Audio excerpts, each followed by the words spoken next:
ভাই তোমার জঙ্গল থেকে ঘুরে আসি। আরে বড় ওখানে বড় ভূত থাকে। ভূত না বাল থাকে। কি করে কি ভাই ভূত ভূত করে এটা মানুষ না।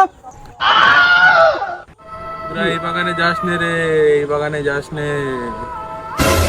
এবার আমি যাবো না, আমার ভয় লাগছে, বাড়ি চলে গেলাম। ভূত ভাই বুড়ার বাড়া আছে, তুই চ তো আমি দেখছি চ।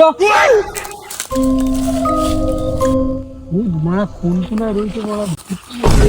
এ বড়া ভূত কি করে ভাই ভাই ভূত ভূত ভূত করে ভূত ভূত বড়া চ আমি দেখছি চ চ। তোর বাবা মেয়ে চ করে ভূত আমার দেখা। ভূত ভূত ছোট বাচ্চা ভূত কি করে। আমি ভূত বলে কি মানুষ নাই? ওইসব কথা বাদ দাও, চলো বড়া কি করে মরেছো তুমি ওটা শুনবো। এনে বিড়ি খা। কি করে তুই কি করে মরলি? আমি কি করে বললাম তুই শুনবি? তাহলে ওই ওপরে দেখা।